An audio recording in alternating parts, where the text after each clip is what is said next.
Okay, rapes in Houston, for example, over 1,100, close to 1,200 incidents. In Dallas alone, close to 600. And if you want to look at these stats, you can go to the DPS website and look at the crime rate stats.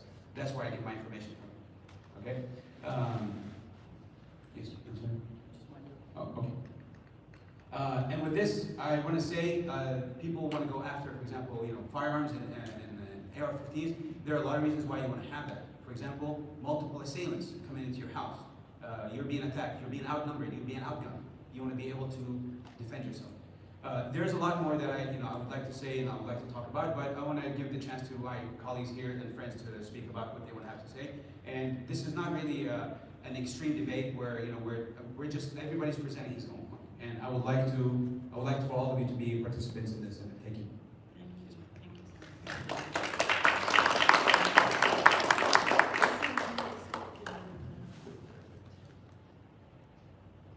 Thank you so much. As I mentioned, I'm a volunteer lead with the Texas chapter of Moms to Me in Action, local Collin County group. Moms to Me in Action is a grassroots organization fighting for public safety measures to make sure that our communities are safe. 2022 was a deadly year for the gun violence epidemic, and already in the first half of 2023, we continue to see more incidents occur, including in my own community of Allen, where hate targeted my community, used an assault-style weapon to murder 8 innocent lives, wound 7 others, and leaving hundreds others, now gun violence survivors. So as these gun violence incidents continue to increase, so does our movement to end gun violence. We continue to have more volunteers join our organization. We continue to educate and raise awareness. Being at places like this panel discussion, having these types of conversations was not something that happened just a few years ago. This is a topic that is being more talked about, becoming more prevalent. And all of you here today want to learn more about this and how you can take action. And so that's why we're here to share our points. Every day, 120 Americans are shot and killed with a gun. And an additional 200 people are shot and wounded every day. Firearms are also the leading cause of death for American children and teens. As she mentioned, I have 2 small kids. I want to make sure that they're safe when I take them shopping, when I send them to school. I'm very passionate about keeping my kids safe, your kids safe, everyone safe. That's one of our big platforms, and one of our biggest programs is a safe storage called Be Smart for Kids. So you can go to besmartforkids.org to see what that educational program is about, but it's encouraging everyone to store their firearms safely. So that means unloaded, locked, and stored separately from ammunition. This is one of our biggest ways that we are in the community, is to share that information. So in addition to that, we also work on legislative actions, electing gun sense candidates, getting people to vote. As I believe Gabby said, you have to vote. You have to get out there. We have to have representatives with a gun safety platform. We also work with suicide awareness and prevention. So that's part of the Be Smart program, as well as is having awareness of that. We also partner with community partners in the area. So for example, we partner with the Domestic Violence Center because there's a huge intersection of gun violence and domestic violence. We know that there's a tie for gun violence with hate crimes, racial disparity. This weekend is actually Wear Orange Weekend for Moms to Me in Action. So I see that so many of you have your orange ribbons, so thank you for putting those on. The first Friday in June is recognized as National Gun Violence Awareness Day. And so we use Wear Orange Weekend to honor and remember the victims and survivors of gun violence. So thank you all for wearing the ribbons to honor and remember them all. I'm very honored to be a part of this panel. I'm honored to be a part of Moms to Me in Action. I know we'll get into it a little bit more later, but I at least wanted to start off by sharing all of that information with you all. Thank you so much.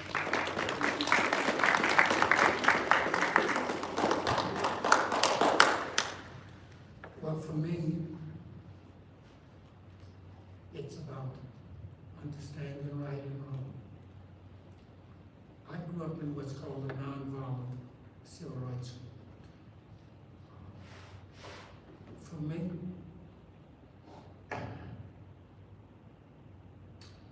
if I had to make a decision about shooting somebody or being shot, I'm afraid I would rather be shot than shoot somebody. I grew up with guns, hunting and fishing. If I would shoot at a duck and miss the duck, my father would discuss how much the bullet cost with me. So I learned about guns from my father. I have a fear of young African American men today who are growing up without a daddy, to teach them about guns and to respect guns. Yep. Consequently, we have a generation of young men today shooting at each other. The reason I say this is because I speak at enough funerals of children from gunshot to understand that as a nation we have a national problem with these guns. And ignoring this is stupid.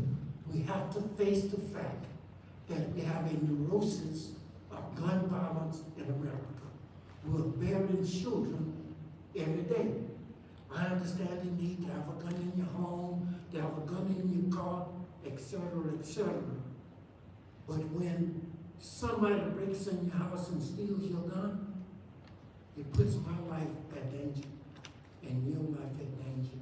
I don't know what the solution is to America's gun problem, but I know we have a gun problem in America that we need to face up to.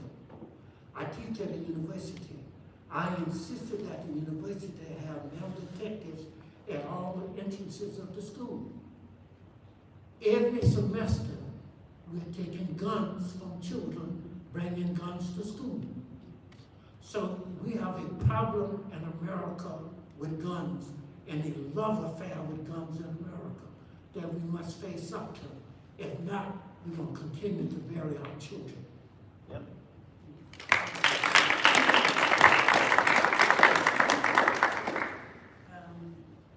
So I'm going to now open it up to everyone in the audience. If anybody would like to ask a question of anyone here, do you want to go ahead? Oh, well, we only have this one right now. Yeah, sure. Pass it around. Yeah, I'll pass it around. Thank you so much for the panel, Reverend Johnson. Thank you so much for that, for your words and speaking God's truth to everybody. Thank you very much. I think I'm an educator, and so I consider myself on the front lines, just as you, officer. As a public servant, and also, anything could happen in my school any day. It could happen at any time. But that's also true for the entire community. And so, what I found missing from those comments were that I don't think the moms and dads and the people who are committed to this issue are really thinking about the Second Amendment or whether we should just cancel the Second Amendment outright. Like that discussion really isn't happening in the community from what I see. Talking to moms, talking to dads, talking to teachers, talking to police officers, talking to everybody. That really isn't the conversation. And so I think what was missing from what you had to offer was how can we make guns safer? How can we take our culture and have a culture of gun safety? And I wanted to. My question was for actually Alyssa. Alyssa's been on the front lines of the advocacy for this movement. And so, Alyssa, do you think you could maybe tell us, what are some actionable items that people who are elected can do that are supported by a majority of Texans, they're supported by a majority of gun owners? Because I'm also, I was raised in Texas. I have a lot of guns in my family as well. What are the things we can do that are widely supported that we can do right now? Officer, I hope you listen to Alyssa, and I hope you take what you've learned back to whatever communities you go to, and you tell them these ideas and you push them, you advocate for them. and publicly support these ideas. I hope you'll publicly support some of these ideas which Alyssa's about to give. Do you want to just tell us you're standing for election as well, so I think it's a complete lens. Oh, yes, thank you, yes. So I'm also a candidate for Collin College Board of Trustees. We have a runoff going on right now, and voting's happening right now. And so I'm a 13-year educator, so that's my money. And I care about gun violence. I care about gun safety. It won't be something that I'll deal with every day on the Collin College Board, but I promise, for all the moms and dads, I will be with you in supporting more gun safety. So please vote. You always should vote, but please vote in this election too. Elections are tomorrow and Tuesday, and we can give you the closest location if you want to go out and vote. Thank you.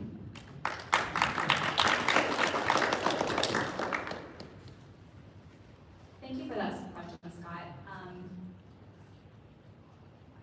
This past legislative is not my forte, but so I will share a little bit about our elected officials and what they can do. I was definitely hoping a representative would join us today to lean on his support. But do your research during elections. Look at the candidate's platform. Everyone from your city council, your mayor, to the state and federal elections. Those are extremely important. Look at their platforms. Moms to Be in Action and Everytown for Gun Safety, we have a designation called Gun Sense Candidate. And Gun Sense candidates have a gun safety platform. So that is something that during elections time that we really push those candidates because they have that as a top of mind issue when they are elected. So do your research on the candidates, look at their gun safety platform. Once they're elected, just like Representative Bujani is a gun sense candidate, hold them accountable. So look at the legislation that's being brought up, seeing how they're voting. One of our biggest platforms for legislative this past session was HB 2744. And that was a bill to raise the minimum age to purchase or possess an assault-style weapon to the age of 21. So currently it's 18. The Uvalde Robb Elementary School shooting families fought tirelessly to get that through committee. We joined them, along with other coalition partners, to call the committee members to urge them to vote on that issue. They finally put it to a vote, and it passed through the committee with 2 Republicans splitting from their party lines to vote in favor of that.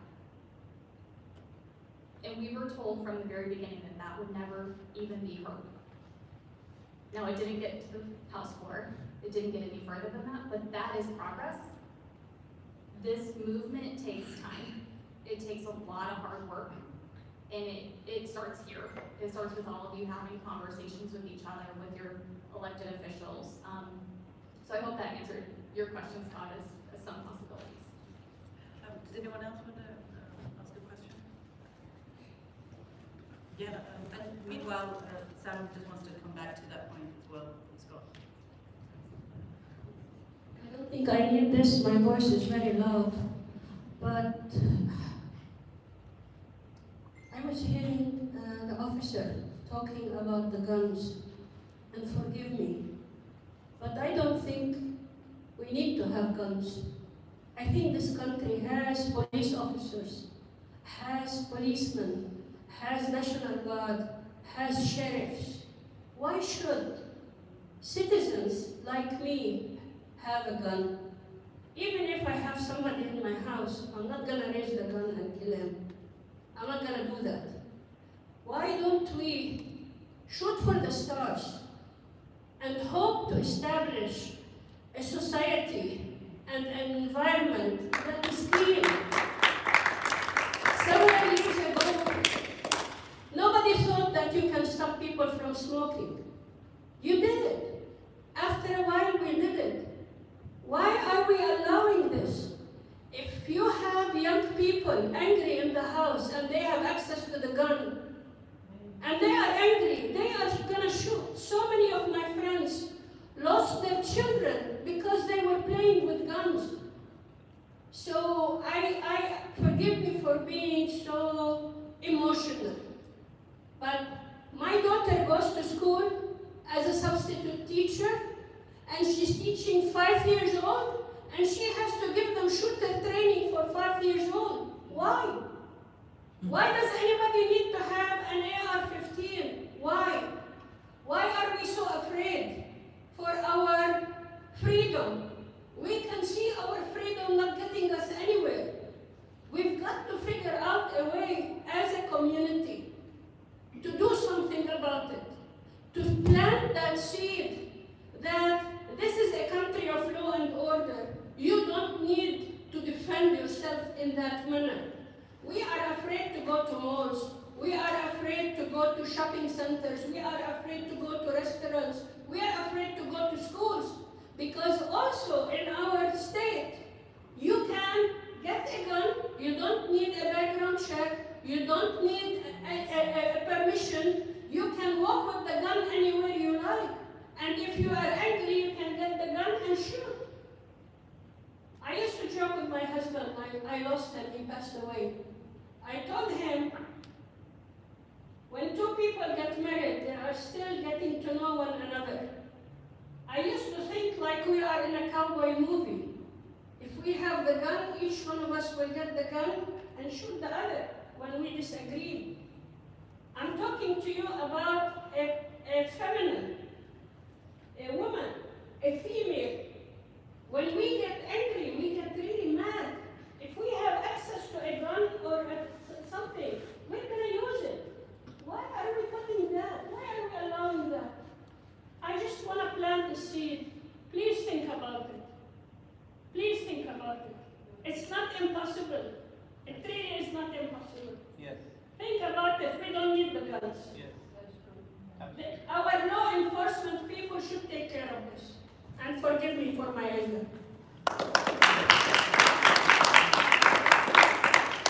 gonna let Sam just respond because he's in the thick of it, so we're gonna let him have a little say. Scott, thank you for the question, and thank you for your passion. I appreciate that. And what you're saying is not going unnoticed, but allow me to answer to this. And again, I'm not a politician by any stretch of the imagination. I'm a street police officer. I protect the community and I serve. So let me just give you from my, and allow me to be a little bit blunt but factual about this.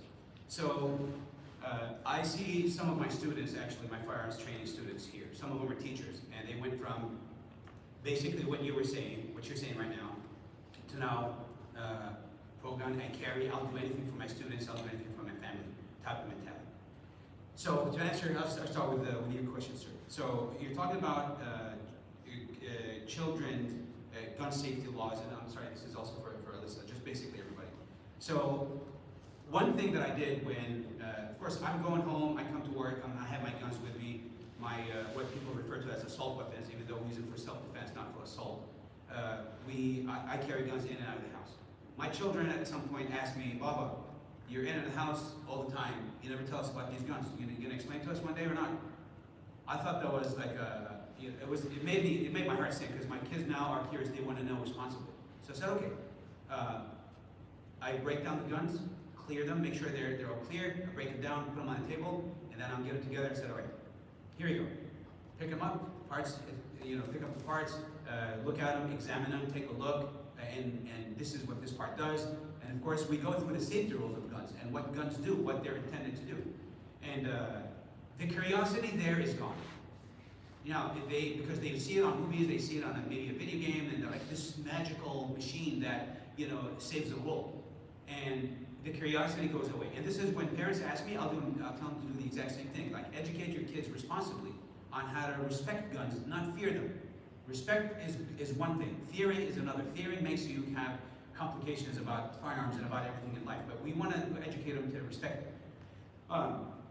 When we have, there are laws in place about leaving weapons, firearms unattended in the hands of children. It's a misdemeanor. And if the child ends up killing himself or killing somebody with it, then it falls on the parent or the person who is responsible for that firearm. Okay? And this is something that I advocate all the time. When it comes to safety, yes, definitely. We want to be responsible when it comes to leaving weapons and accessible to children. If you want to do gun safety, how do you do it? I'm gonna answer this in two parts. So there is something called the gun-free zone, or what a lot of people are calling for a gun-free zone. Let me tell you about the number one gun-free zone in the country, if not in the world. Prison systems.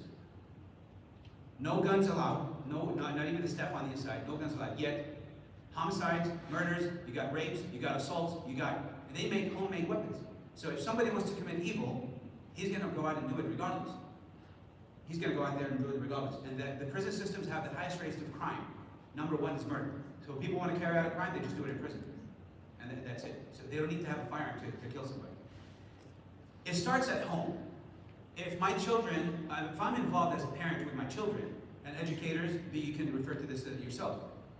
If you're involved with your children, you're not going to have to worry about them going out there and killing people. But if you drug them and numb them all day long with a cell phone and a video game, Grand Theft Auto and whatnot, and Call of Duty and all these violent games that teach them how to kill people, okay? They're going to go out there and do it because now they're so drugged and so numb that they want to go out there and say, I wonder what the real life thing is. And I remember this as a police officer. When this game came out, they started doing it up north in Ohio, and then it transferred over here, down on 75 Central. People are just shooting at cars just because they want to see what it's like in real life, to translate the video games into real life. And we started responding to these calls. So it starts at home, sir. It starts at home, man. If I'm educating my kids and I'm spending enough time with them to where they're not going to go resort to things that will get my attention and the attention of the community and their gangs and whatever, they're going to be with me, and I don't have to worry about it. Background checks. I myself, I'm a firearms dealer. I'm licensed by the ATF, by the federal government, to be a firearms dealer. And this is something me and Mr. Rifat were talking about yesterday, that there is no such thing as there's no background check. Some of the people here in this crowd come to me and they purchase firearms. And it doesn't matter if I know them or not, they're gonna have to be subjected to to a background check.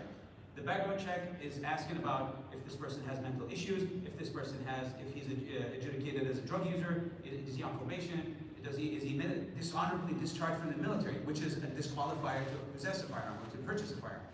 And other questions about domestic violence and whatnot. So there is a background check. And they answer some questions, we run them, and then they go, and then if they're approved, then they're approved. Now, what they do with that firearm after that, that's beyond me, that's beyond anybody else, because you don't know what I'm intending here, and I don't know if somebody's about to walk in here and try to cause harm, because we don't know what people are thinking. But the background check is there in place for that reason. Now, I'm okay with the idea of raising the age, maybe, a little bit to 21, but then again, we ask, we got some military soldiers who are 18 and 19 defending our country and carrying fire. Which that bill did have an exception for. Which I'm okay with. I'm not against any of this. I'm with taking extra measures to make sure that the right people carry firearms. I'll give you an example. This is something we mentioned yesterday. The Sutherland Spring down by the San Antonio area a couple of years ago with the shooting, that shooter went into the church and shot 50 people. And when that happened, okay, he was stopped by an AR-15. A person with an AR-15. He heard the shots from across the street and went out and he stopped the threat. Yes, and ended the situation by taking his life. Now, this person who shot, this terrorist, let me say, who shot up the church, was discharged by the military. He had issues mentally. He was not supposed to be able to carry a firearm or purchase a firearm for that matter. But the background check, there was a crack in it. Not the blame of the FFL who did the background check, but for the military. They didn't disclose that information. So that falls on them. And I'm not to point fingers, but we also got to look at why these things happen. And for that particular instance, what happened was that it fell through the crack, or maybe it was intentional. They did not disclose the information to law enforcement and the ATF that this citizen is not supposed to carry a firearm because he's dishonorably discharged from the military. I'm going to ask you to look up, when you have a chance, look up this form, the ATF form 4473. This is the form that you fill out when you go purchase a firearm. Okay? And it asks you also all these questions, and it's available online, and that's the form that we use to commit to do a background check on somebody. And back again to this. My children, I got 3 of them here sitting. I start them with, they have gone to the range. They go with me regularly. They fire, but under supervision that is responsible. And I don't have to worry about, you know, and yes, I do secure my firearms in safes where they need to be, but when it's time to go and do recreational shooting, or maybe teach them how to defend themselves in case I'm not home, I want them to be able to do that. Just like the same thing that I want you to do for your daughters and your sons when you're not at home and you're out on a date with your spouse, or whatever it is the case, you're at work and they're at home by themselves. I want them to be able to defend themselves, not show up and then, God forbid, the unimaginable, you know, happen to them. The worst nightmare could happen to them at any time. Yes, ma'am. Does anyone want to, any follow-up questions? Like Peter Cole. Yeah. Yes. Let Peter. First place,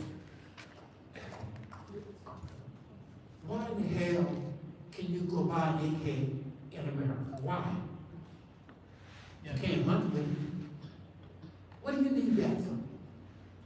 Why can't you get that out of the market? Let me tell you the problem. The problem is called capitalism. Money. What is the most important thing in America? Money. Yeah? There's no reason why a 19-year-old little boy has an AK-47, other than the fact, capitalism. The most important thing in America is making money. If you want to do something about guns in America, tell the gun industry you can't give money to politicians. Simple. If the gun industry can't give money to politicians, I can stop this dumbass congressman from voting to support automatic weapons. But I can't compete with the gun industry. They can write a check to him. The governor is an intelligent, educated man. But the gun industry got him by his testes. Listen to me. He can't be a man because of money. Unless we stop the gun industry from investing money in politicians, we will never be nothing. Why do you need a pistol that can shoot 15 times? Yeah. Why is that in the market? The only reason that's in the marketplace is because the gun industry owns the congressman. Yeah. The mayor can't stand up to the gun industry, they'll get him money elected because they'll write a check. That's a problem in our society. It's called capitalism. Capital is more important than human beings. Can I say one point about background screens real quick? Is every gun sale does not require a background screen. People can buy a gun from someone on Facebook, someone that they know at the barbershop or at a bar without a background screen. Gun shows. There are numerous ways to obtain a weapon. And what we are trying to do at Moms Demand Action is to implement safe gun legislation to keep guns out of the hands of people who should not have them. So that background screens do not fail. And so that people, I believe it was nearly 1 in 9 people that researched purchasing a gun online would not have passed a background screen. Things like red flag laws, those are, if someone is aware that someone may be in a mental state or should not be in a possession of a firearm because they're harm to themselves or to others, red flag laws can help remove that firearm from the home. The shooter, the El Paso shooter, drove from Allen to El Paso. That shooter's mother tried to have the weapon removed weeks before, and police officers could not do anything because there was no legislation in place to allow them to stop that.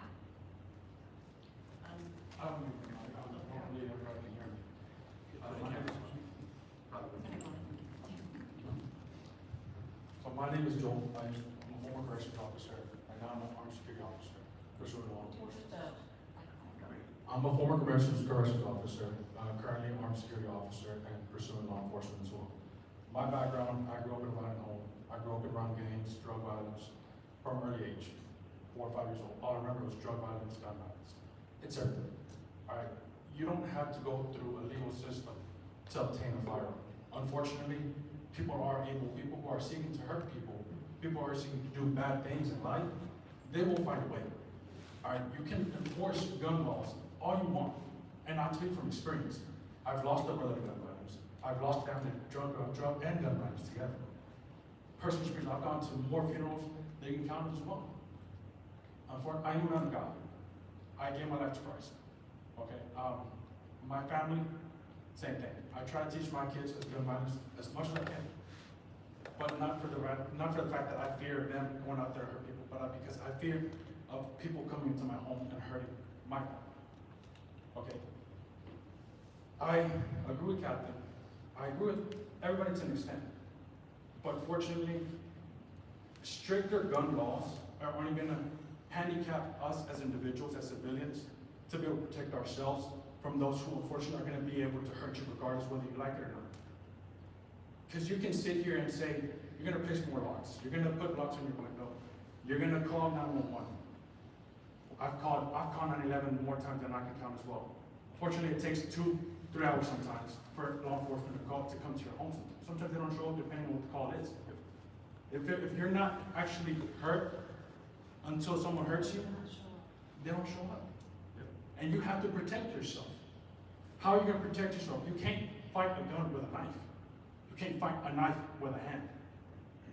They will hurt you, and ultimately they will win, especially if you're outnumbered. I know individuals that have broken into homes. I know individuals that have taken lives. Personally, I don't affiliate with those people. I've seen prisoners in the correction system still hurt people. I've taken knives, actual knives from people in prison. There's always a way to get things. They will find a way to hurt you. So if you choose to enforce all these laws, if you choose to be anti-gun, I understand your reasons, but you're also handicapping yourself. God also gave us an option, a will to protect ourselves just as much as it is to save people. There's a difference between going out there and having a gun and just, okay, I'm looking to hurt somebody, or I'm looking to protect somebody. There's a big difference. Thank you.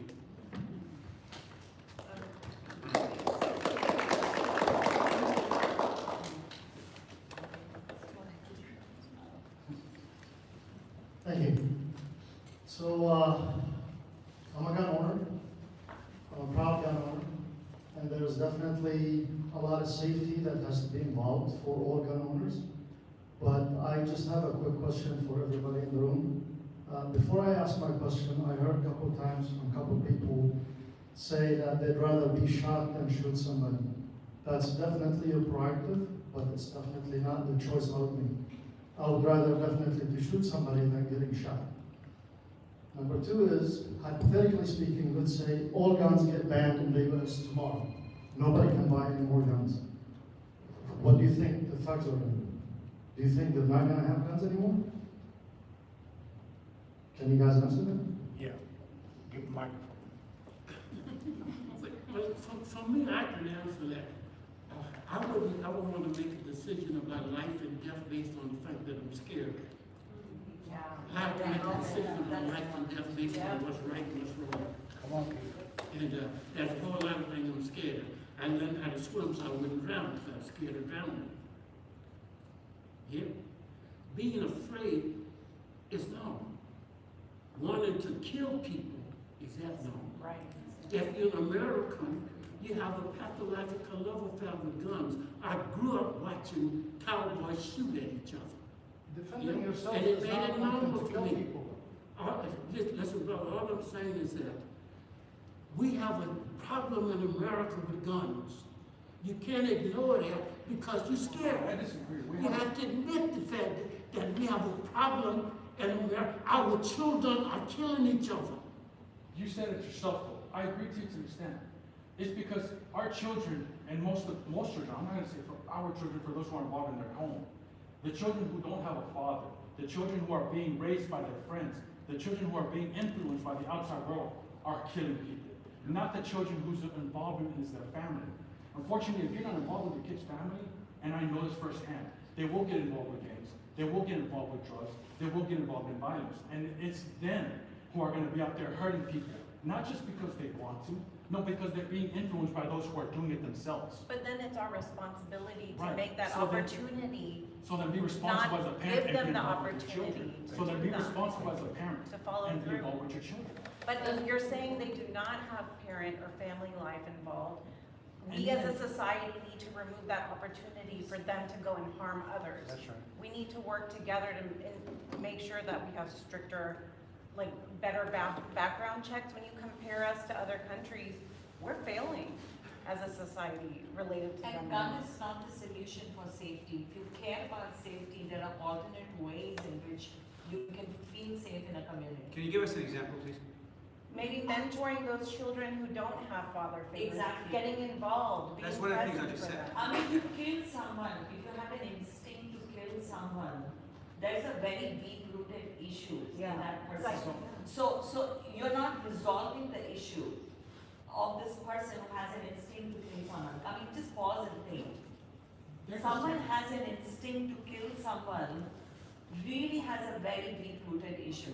So I think we need to address that rather than bring more guns, for safety, because you're not solving the issue. we're I not think the saying- issue still remains in the society. So I'm not saying bring more guns, but again, it's the same, guns don't kill people, people kill people. If I could. No. Because the gun is in the hands of someone who's looking. Can I just hear from Shazia? Fortunately, because there's two You know kinds of what, people. this conversation is It's a actually circular confusing me a little bit more. conversation. I have a brother who is a personality like him, he has a gun, but he has an anger issue as well. That's why he loves energy from those dogs and guns. I'm not like that. I love my brother. Thankfully, he has never, he's a doctor. He has not done anything against the law or anything. He actually works with the military. He uses that sensibly. But for me, I do not have that temperament. I cannot handle guns. One of my friends in Houston, he owned a gas station. He had a gun. But you know what? The shooter was more prepared than him to take out the gun. We lost a family member, right? What I'm saying, you're saying like, and believe me, I know nothing about guns. That's why I'm trying to learn, but I'm getting confused here. Because like the person who is sleeping, if they always have to be like, under that danger that somebody will come, I have to have a gun around me, and then you have to practice safety laws that has to be unloaded, kept in a lock, like, how does everything match here? Like, if he has to go and get that gun out or sleep with a PTSD that's talking about like this devastating mental health. Before I get you back, Melissa, Women don't do it. just, We don't sleep like that. We don't work like that. Samad, you want to just? I do hear the point of guns are not the problem, people are the problem. It makes sense if we were not having a mass shooting every day. Yeah. It would make sense if guns were not the leading cause of children's death in this country. Yeah. It would have made sense if there were not 400 million guns. Kids die from overdoses. Sir, No, that's but let me complete my point. See, the thing is, no one in reality in this country with the freedom we have can come and grab your guns. So all we're saying is that inconvenience is not an infringement. Yeah, there you go. You're seeing inconvenience as an attack on your human rights because so many issues in our country. You go to another country, for example. I was raised in India. I've been here 20 years. Billion plus people, almost 2 billion people. When was the last time you heard that out of those 2 billion people, there is racism, there is poverty, there is issues, that every issue we have? When was the last time you heard someone walked into a school and killed people? Why? Because it was not people, it was guns not in the hand of those people. We are giving guns in the hand of people. 400 million guns. 400 million guns. How many more guns do we need in the hands of people? That's right. And I'll give you another example of an issue. You go to India or you go to a third world country and you use the word homeless veteran. They will be shocked. You're like, wait, someone served the country and they're homeless? Why? You see the issue? We're not talking about those issues. You go to another country and say school shooting, they'll think you're talking about someone recording a video or shooting a video in a school. We have a problem. No one is coming after your guns. We're trying to say, can we do something about it? Yeah. Can we talk about this issue without people getting defensive? About keep your guns, keep your 20, 30, 40 guns.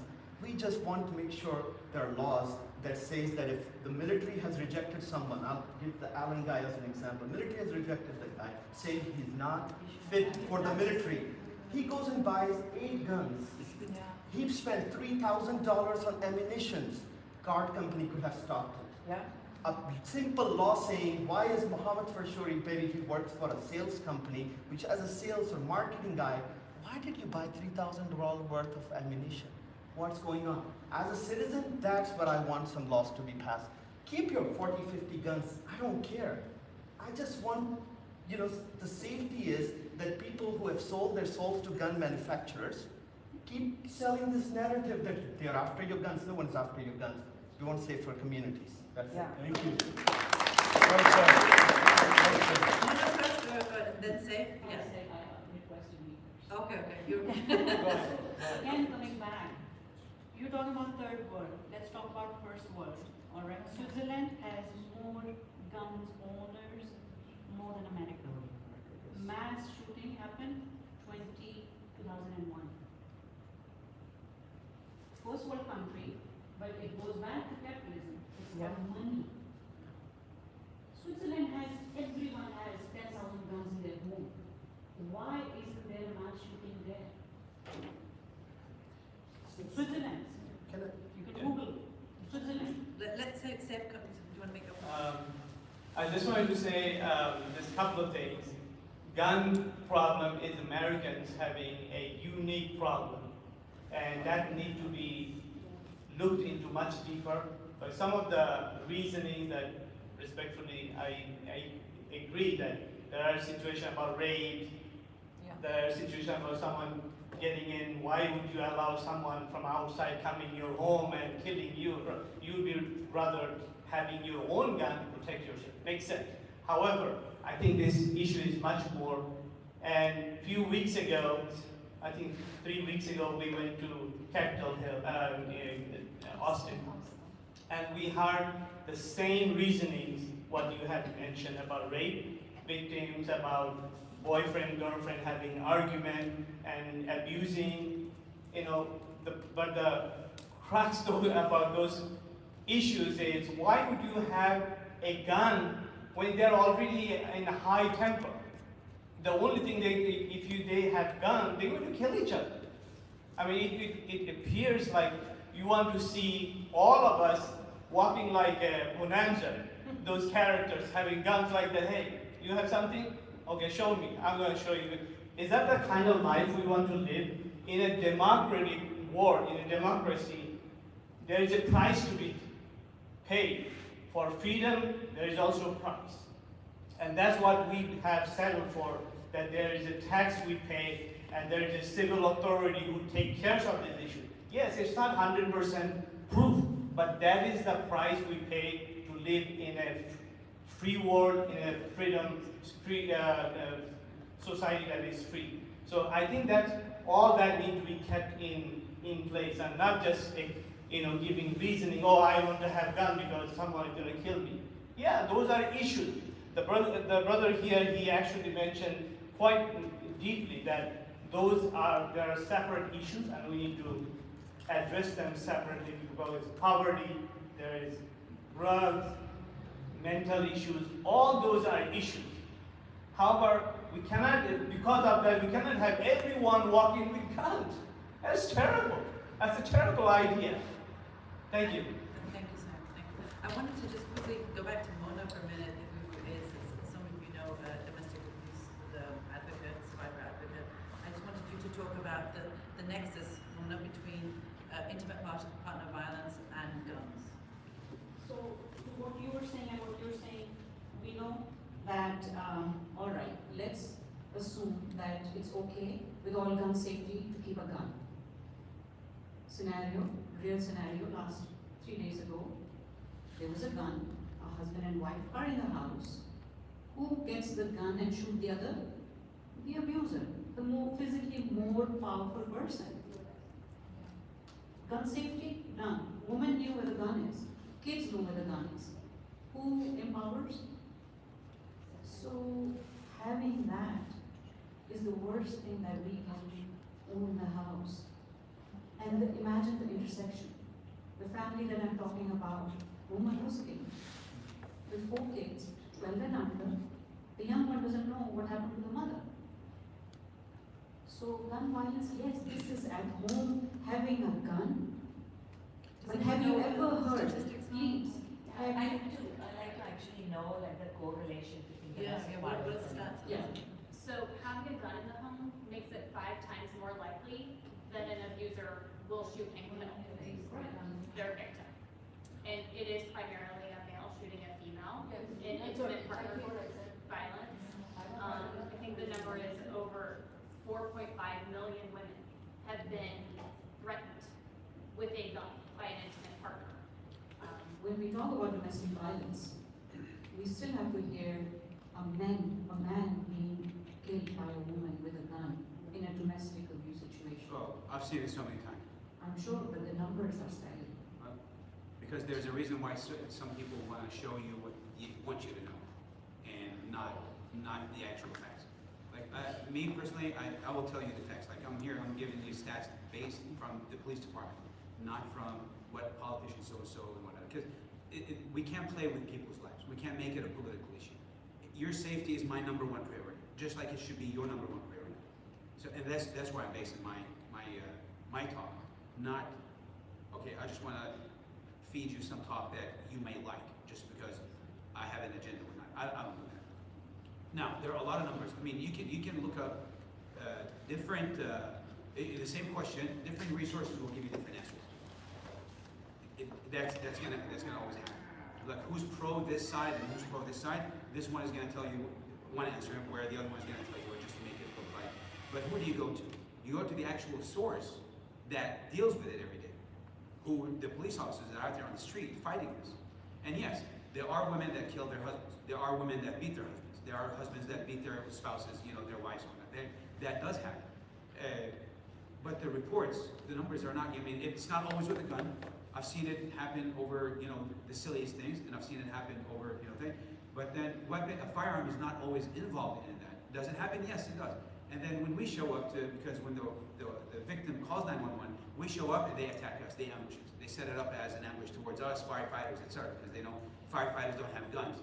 They want to attack them. But they do that against, any first responders. That does, I'm with you on that. It does happen, but just, I want to know exactly where. You work at the source, you're an advocate for this, so you have actual numbers.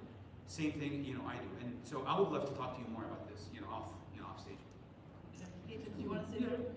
Let me share a personal experience.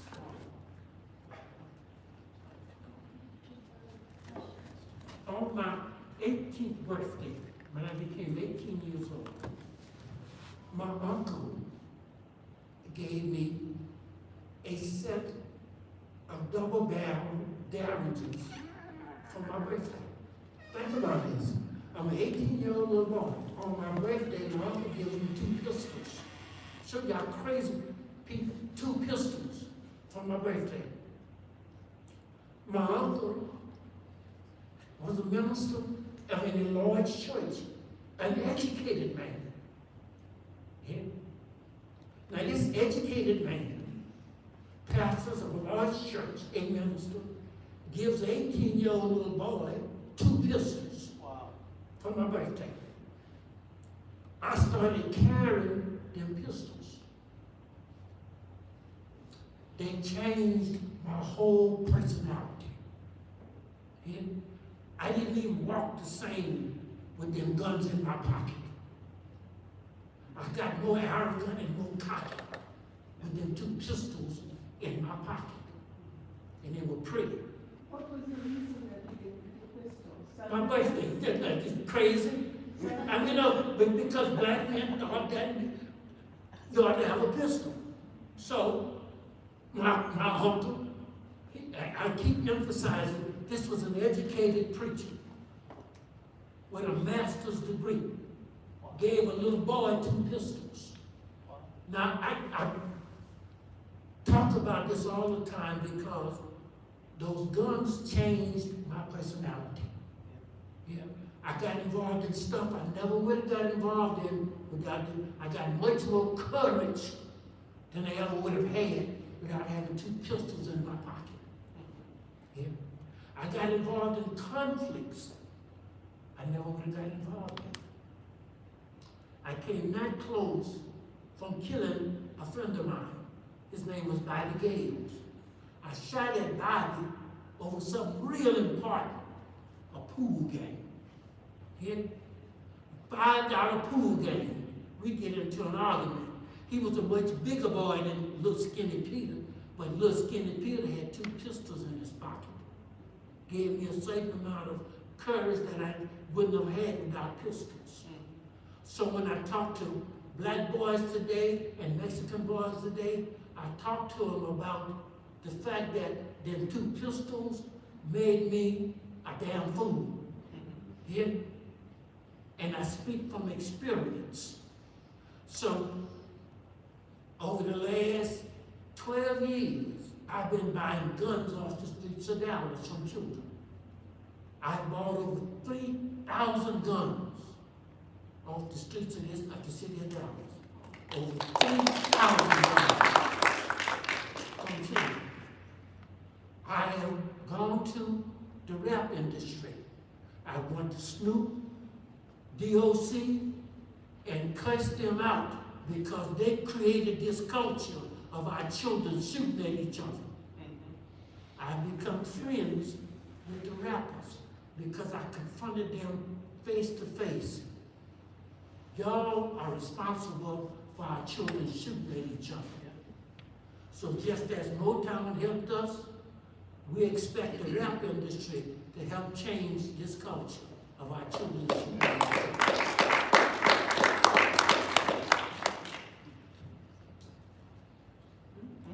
Good. Anyone else want to? A lot I could say. Yeah. Any other questions from the audience? You want to speak?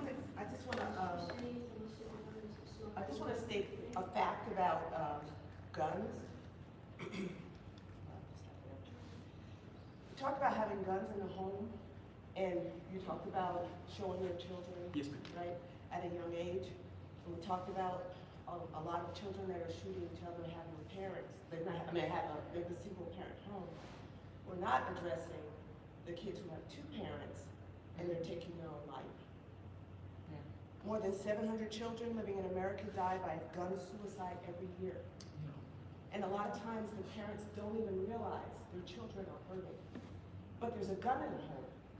And when you go out and they're at this desperate state and they find that gun because they don't think they can live another day, that is what we don't want. So why aren't the parents involved with their children? It doesn't mean they're not involved. They may not know that the child is suffering mentally. The child may be bullied. There's a lot of things. There are children who are gay and their parents don't accept it and they may take their life. We don't know the reason why, but storing that gun safely might protect that child. I'm with you on prevent that, yes. that child from killing themselves. So I just wanted to bring that point up. Thank you.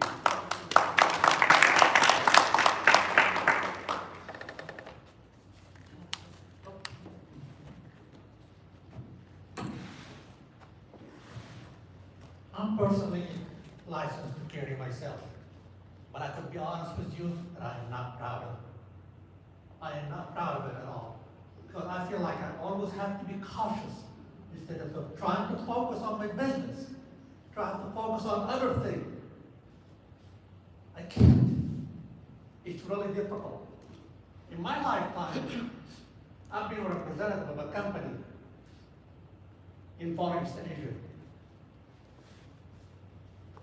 And I lived there for several years. Can you believe it that never had to worry about any safety no matter what time of the day? Very nice. One time in Japan, when I was living for 4 years, somebody committed suicide. The entire media was concerned not about what he did to himself, it's about where the hell did he get the gun from? In a true world, in a perfect world that you guys, that you're trying to present, which I agree with you, in a perfect world, you can train everybody, but this is not perfect world that we live in anymore. And to be honest with you, after I licensed myself to carry a gun, I started feeling a little edgy, that nobody can mess with me. If I see somebody coming toward my business, trying to harm me, I'm gonna kill him. Never had that attitude before. But now, I hate carrying it.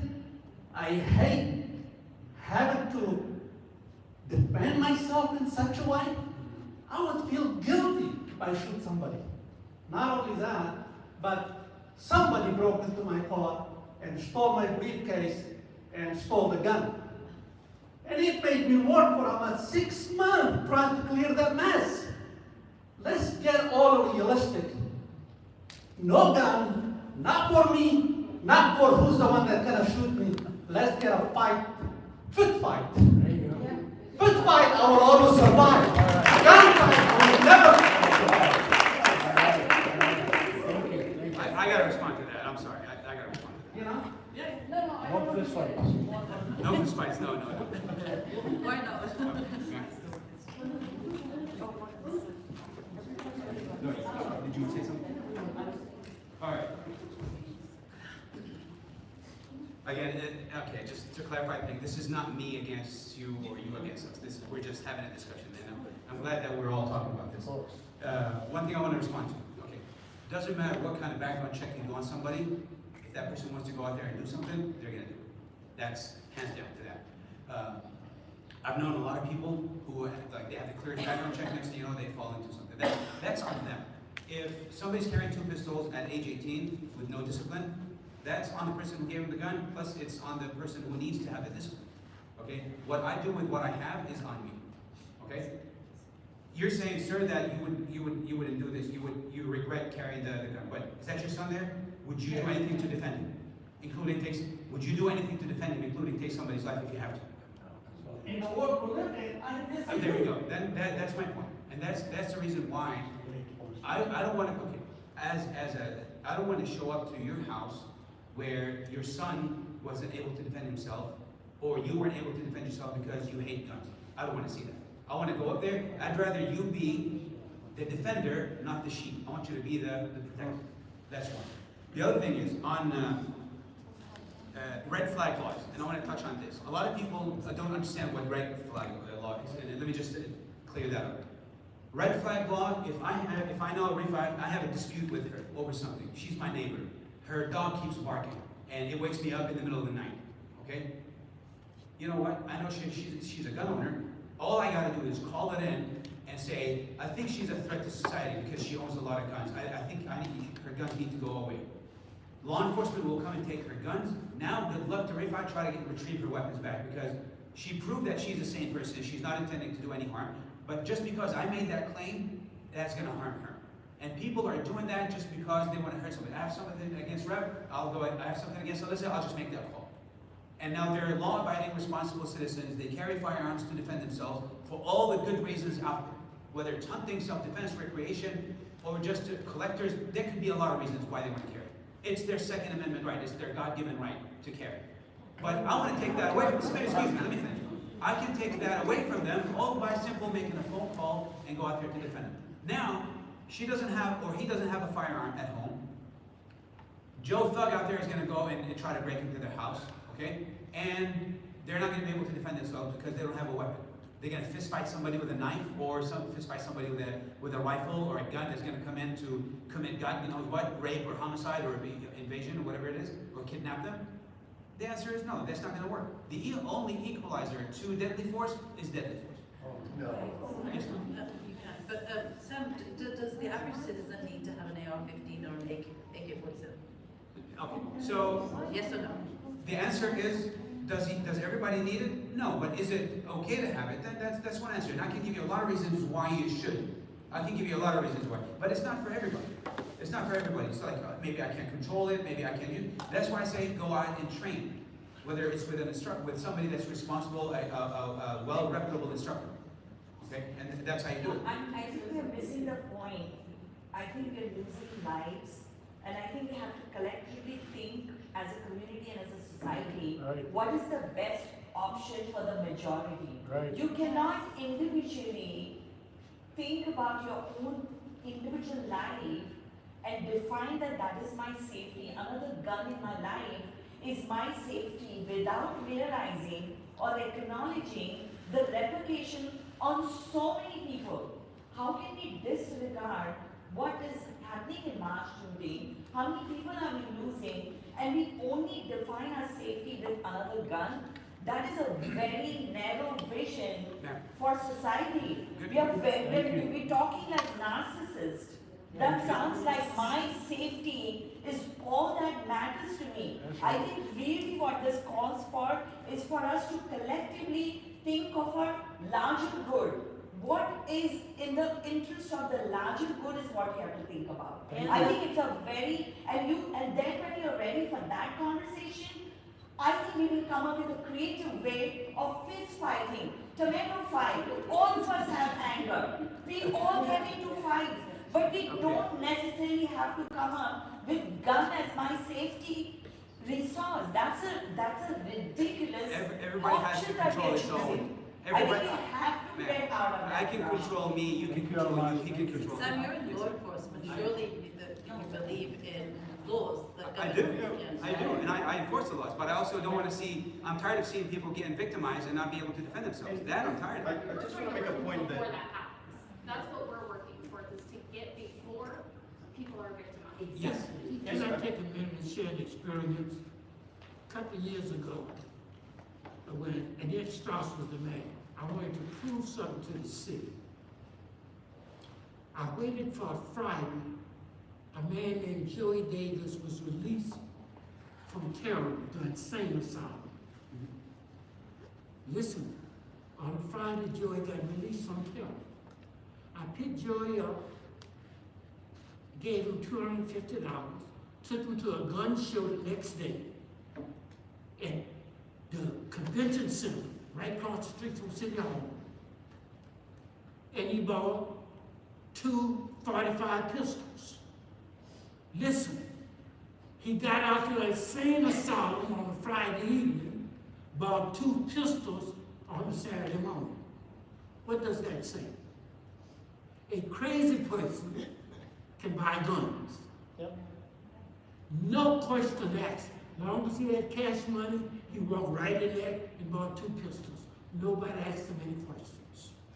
I wanted to prove that to the mayor that any crazy person can buy guns on city property. They didn't change the rules. They just started having gun shows somewhere else. Hind, do you want to? I have all the respect in the world for law enforcement officers. Thank you. But you and I, we know now, law enforcement officers are afraid. And what happened in Vivaldi is a proof. Yes. They were there for 1 hour. They were fully armed. And the shooter killed all those children. So what did we achieve? Please, let's think about what the majority of us here are saying. Let's think about gun safety for everybody. Let's think about encouraging law and order for the nation. Let's think about building character, building a value system, making people be grown up, not to be afraid of the other, not to be afraid of us immigrants, not to be afraid of Latinos, not be afraid of African Americans. Let's build that feeling of, and you will be amazed, there is something called God in this world. There is something called a creator in this world. And the creator knows what you are doing. And when you are doing something good, for the good for everybody, that creator is amazing. He makes it easy for you. Amen. So let's think along those lines. Salman, do you want to? yeah, so I just want to say that, we understand that our life experiences shape our thought process. What officer has seen, we've not seen. So how he sees guns is coming from his life experiences of seeing how guns may have saved lives, guns have protected people, and so I absolutely respect that, and the gentleman who has seen things that I have not, and the people he has helped in his career, I have not. So of course, life experiences has shaped their personality. I totally respect that. But the thing is, you know, how can with your experience and the hope that we all have in this room work together to make sure that more guns in the hands of more people who are going to be potential threat is not the solution. That is all we're saying, but I know that he had something to say. Sorry, he was next. I have a personal experience. I have a personal experience, okay? A few months ago, my neighbor, a known felon, was able to purchase a firearm, okay? He was drunk, he was high. My backyard, throwing stuff to my dogs. My brother is at the house with my kids and his kids. No one else. Not my wife, not his wife. I go back there and I say, sir, please stop messing with my dogs. Stop throwing stuff to my dogs, leaning over my property. Didn't listen. Got mad, started throwing more stuff, cussing at me. Okay, I handled it civilly. Called 911. They didn't show up right away. Okay, we'll send someone as soon as we can. As soon as a unit is free, we'll send one. That means that they're out there doing what they gotta do, right? Okay, it escalates. I hear gunshots in my backyard. Okay, bring my dogs inside. I have to put my kids on the ground, duck. I hand my brother a firearm. I have my firearm. We get ready. My first thought isn't, okay, I'm gonna kill him. No, my first thought is to protect my family. I'm not looking to hurt people. I'm not looking to take a life. I come outside. He's not out. I hear a gunshot again in the backyard. I hide. I take concealment. My brother takes concealment. He comes out to the front yard. He shoots again in the front yard. At this point, I have sight of him. Do I shoot him? No. Because he did not shoot at my house. He did not shoot at my kids. He's shooting at the ground. I have control. I have knowledge. I have training. I'm not going to shoot somebody just because they have a gun. But I think the question. Now, hold on. Let me finish. Okay? I see him walking away. I still don't shoot him behind his back. He didn't shoot at anybody else because he wasn't shooting. He wasn't pointing out. He's shooting at the ground. Why? Because he's drunk. He's high. And he's a criminal. How he got that firearm, we don't know. It took roughly about 35 minutes for law enforcement to get there. Within those 35 minutes, he could have hurt somebody.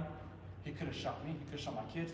But I was prepared for that threat because I have possession of a firearm legally and was trained and knowledgeable in it. But everybody's not.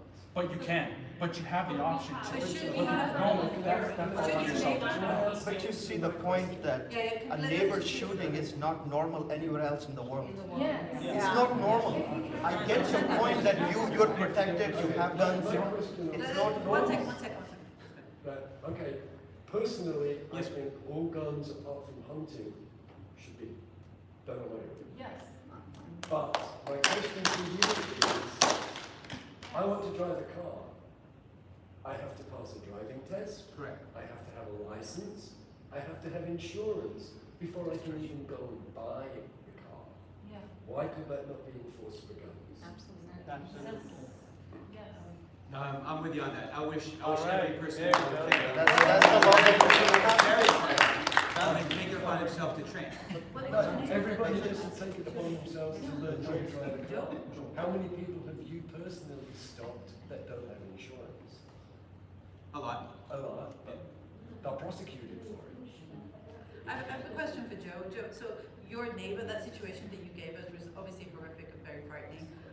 So not everyone is saying that you shouldn't have access to a gun, but what they're saying is that your neighbor, who clearly has issues, including being a criminal, he shouldn't have access to a gun. So don't you agree with that? So in regards to gun laws, I agree that there should be some boundaries, especially for ex-cons and for one, it's already illegal for guns.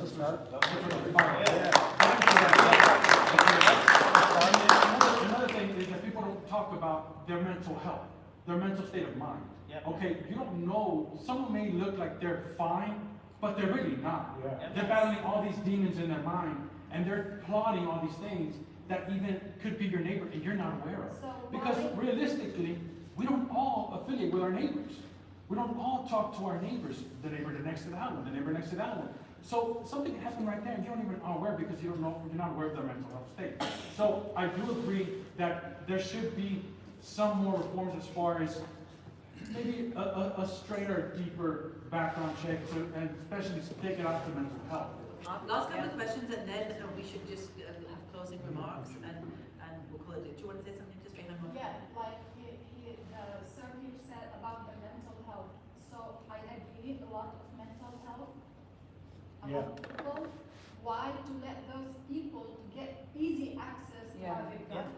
So here we have two problems: easy access to gun and mental health. One guy with mental issue and give him a I'll gun. put it to you like this: when I was 15 years old, I had people But you knocking on my door. don't No, have a hold on, mental hold on. I did something real. This happens. There are people that come knock on your door, especially depending where you live, especially in areas that you normally wouldn't go to. They knock on your door and they offer you stolen guns. They offer you guns that they buy on the streets from gang members and from drug dealers. Okay, that's how they obtain their guns. Okay, not legally, not from legal gun owners who are able to sell their firearms. Because even me, myself, I was to sell my firearm, I will make sure that that person is someone who's civilized and has a good mind. Okay, and I'm not gonna sell my guns just to anybody just because I want money. So Joe, but that's just one source, but there are other sources, and we're just saying to crack down on those legal sources for people that shouldn't have them. That's what we're talking about. We've talked a lot about guns in your home. Yes. But how many people have the license to carry their guns wherever they go? And how many of those people have more than cursory range training? We don't know their mental health state. We don't know anything beyond they can shoot at a target. Yes. I don't want to be in a theater, an active shooter come in, and 25 people stand up with guns in their hands who have no idea, no emotional state. They panic. They don't know what they're doing.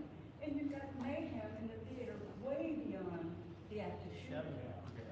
We'll save it for your closing remarks. I'm just gonna, Mona, do you want to make another point? So, one final remark, the reason why we're here is understand different perspectives, but come up with one simplified solution. And solution lies where we have to understand each one of us respectfully. I will ask the young boy to speak because the future is theirs. However, I want to share my son's story. In middle school, I'm taking him to a tutoring center, and I tell him, son, can we sit in the front seat so I understand what the tutor is saying? He ignores me, and he sits right somewhere at the end, and I get angry at him that I have to understand the teacher. Middle school child, he turns around and he says, Mom, every time I go to a classroom, I have to sit near the exit in case of active shooting. This is mass issue that our kids are facing. For me, whether you want to own a gun or I want to own a gun, how do we ensure their safety? That's something we all have to work together. It's as simple as that. Shazia, do you want to say something? You want to say something? Yes. Go ahead. So, what about the kids? So what about the kids? Because in my middle school, we had 3 kids bring guns and got stopped by our SRO officer by the end of the day. So I know there's other schools that are metal detectors with no kids that bring guns, but our school doesn't have any kids bring guns. And one of the kids that did bring a gun got arrested for GTA and reckless driving and endangerment because he stole someone's car, a teacher's car.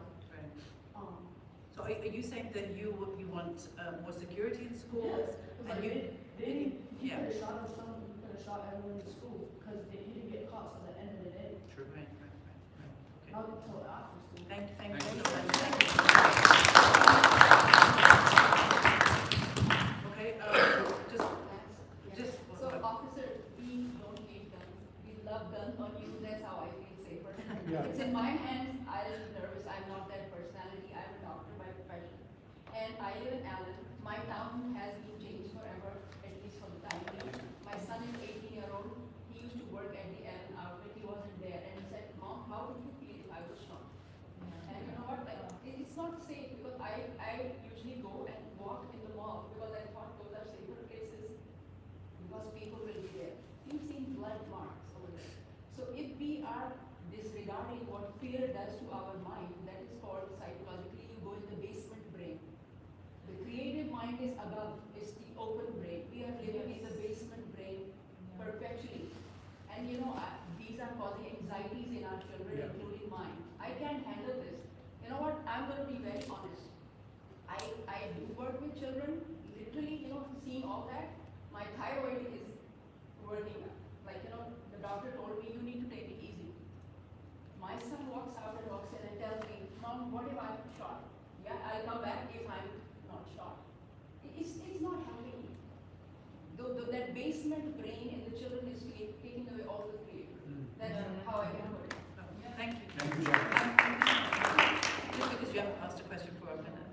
So the thing that's frustrating for me about this conversation is that it seems like everybody who's pro-guns is more about the individual, and people who they want more gun safety, it seems to be more about the collective. At the end of the day, for me, like, when I come to a conversation like this, I want like actionable steps that I can walk away with.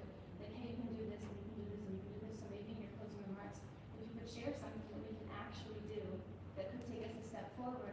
Like I know Pastor Peter mentioned, buying the guns on youth. Can we donate to that to help you buy more guns, or is there something that we can do besides?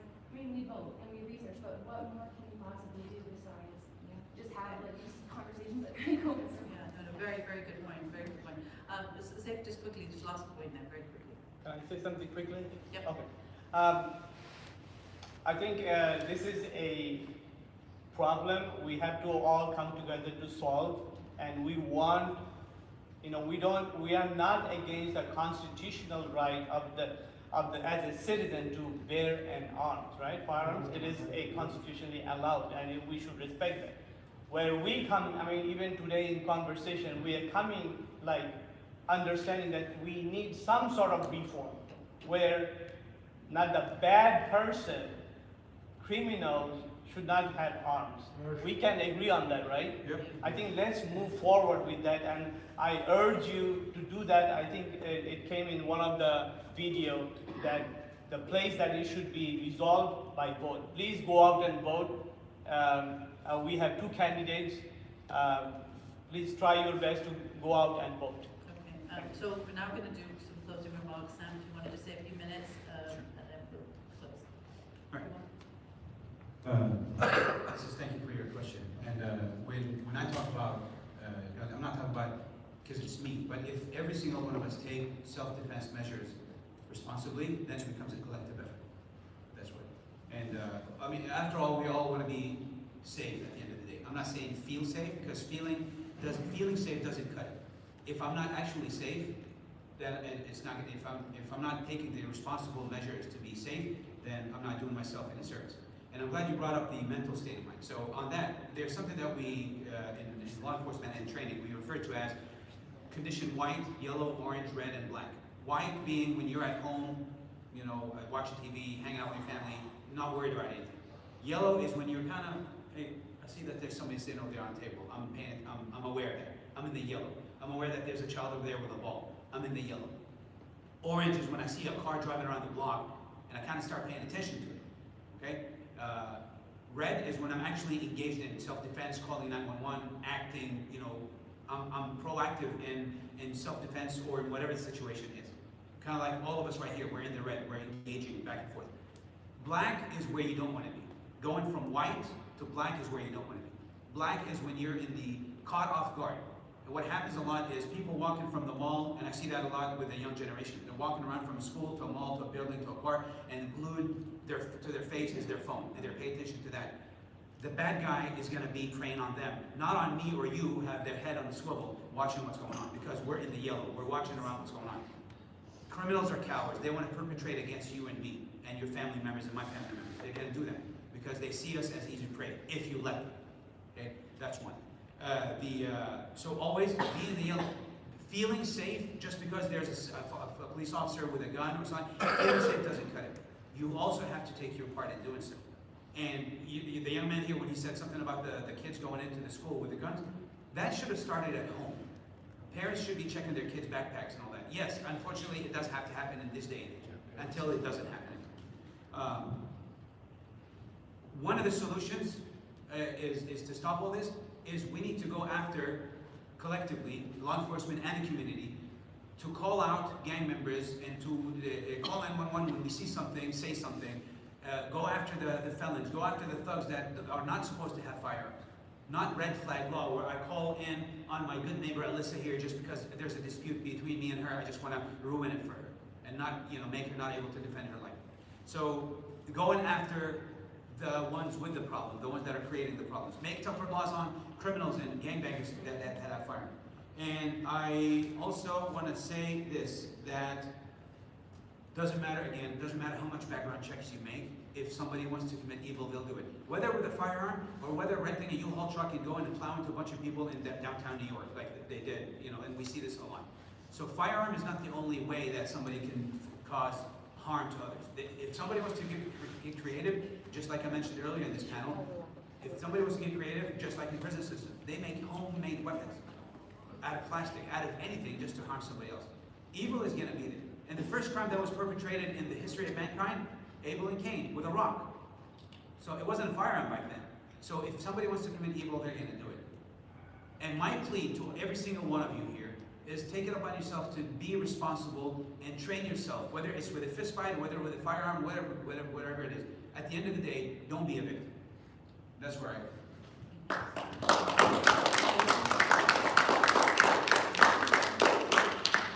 Personally, as a mom of 2 young kids, I am more concerned about sending them to school, taking them shopping, than someone breaking into my home. Parents are being forced to become human shields to protect their children shopping on a Saturday afternoon. And that is a freedom that we should not have to sacrifice. That's why I'm involved with Moms Who Need Action. That is, it's getting legislation in place so that that doesn't happen, so that we can protect our freedom to go shopping, to walk freely with our children down the street, to drive down the highway without road rage shootings happening. Texas is a permitless carry state. People do not have to go through training to carry a firearm free. So thank you for sharing your story as well, and I definitely encourage, if you are a gun owner, to be sure that you are trained. Model smart behavior. So the Be Smart program is securing your firearms safely, modeling safe firearm behaviors, asking about the presence of firearms in other people's homes. Your kids go over to someone else's homes.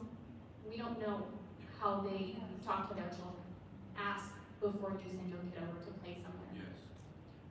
Recognize the role of guns in suicide, just as Karen mentioned, and telling others to be safe with their firearms. So that is a crucial educational program that we do to educate the community. We are for safe gun use and storage. Modeling safe behaviors is extremely important if you do own a firearm.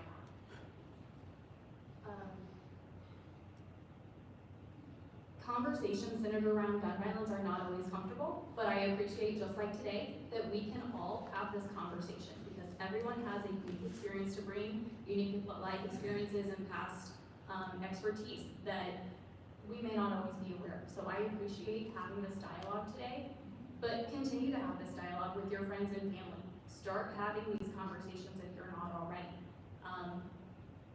Talking about this issue, as I said, was not prevalent just a few years ago. And gun violence prevention is not a one-time or occasional action. So to answer your question, what can you leave here and what can you do? You have to continue showing up. You have to continue doing the work. So it's everything from contacting your elected officials to share your support or your view on a certain bill or topic, or how to keep your community safe. Make sure you know who those people are. Review your candidates on the ballot, as I mentioned also. Partnering with community partners. So domestic violence centers is a great way to get involved with gun violence prevention. They always have a need. Donate to them, volunteer with them. What supplies do they need? How can they better help your community? That is a huge way you can get involved. Any organization that is fighting, that has an intersection with gun violence. We deal with a cleanup organization, clean the block organization in Dallas for city crime prevention. So there's so many organizations out there that are doing the work. Support them, amplify their voices. And if you're interested in Moms Doing Action, I will stick around. Let's talk after. But text READY to 64433. That will get you connected to your local group. Here in Dallas, we have Collin County, Dallas, and Tarrant County, but we're also a national organization. So if you have friends or family that live elsewhere in the U.S., you can have them text that as well so they can get connected with their local groups. We have regular meetings, different topics. We've recently talked about domestic violence as one of our topics. Next, we're going to talk about Be Smart and the safe storage campaign. So we want to educate everyone on those actionable items and how you can get involved. And stay tuned for our next event. It'll probably be in July, given travel and everything. But join us in that movement to end gun violence. Thank you.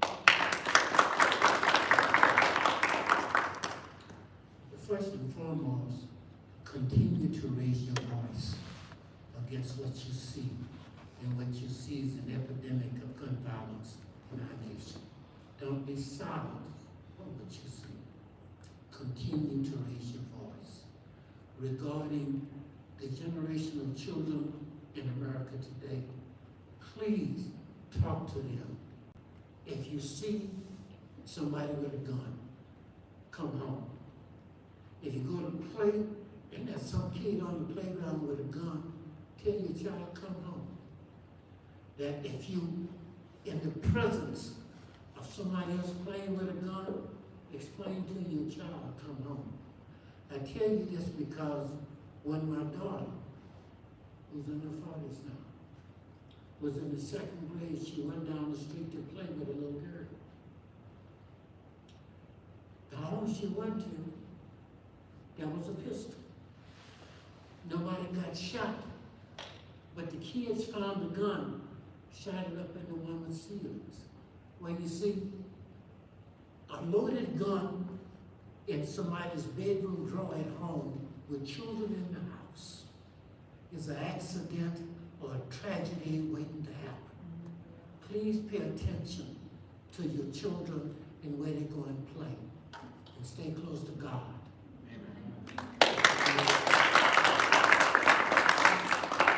I just want to thank every one of our amazing panel for a really informative, thought-provoking and inspiring discussion at times, and also to all of you for taking part in the discussion.